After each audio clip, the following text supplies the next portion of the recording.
Thank you very much. So the one story I forgot to tell about that song is the recording of it that I kind of based my arrangement on is this very famous Brazilian singer named Marisa Monte.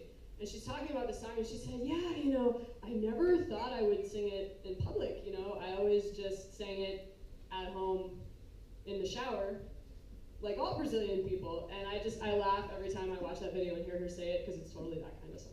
So anyway, so now we're going to move from the realm of music that was not composed for the marimba, to music that was specifically composed for the marimba, okay? So we're going to start with a piece by another Brazilian composer whose name is Rosauro.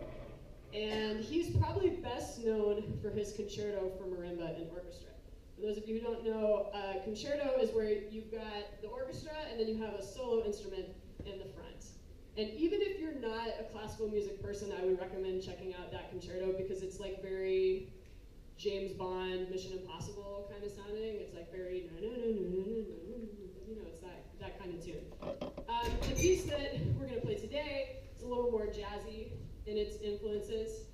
And the way it came about was Rosauro was hanging out with this lady over here, Keiko, who, as I put here, is probably, just like Claire Omar Messer, I said, was like the father of concert marimba in the United States. Well, Keiko is like the mother of marimba in the world. She, as I said, marimba soloist, studio musician. She even had a radio show in Japan for a long time called Good Morning Marimba.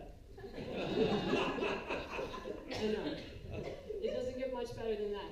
So people ask me a lot, like they look at my marimba and the first thing they say is like, why is it so big?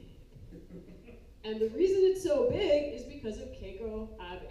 So she was playing marimba, doing her thing, and she attracted the attention of the Yamaha Corporation in the 70s. And they went to her and they said, Keiko, we love the marimba. We want to start manufacturing marimbas. Like, what can you tell us? And she said, well, if you're going to make a serious concert marimba, it's got to be at least 5 octaves.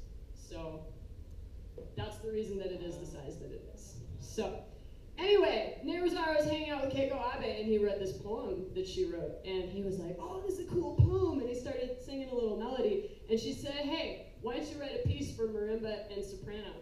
And Rosauro said what everyone says when Keiko Abe tells them to do something. Yes, ma'am. And that's the piece that you're about to hear.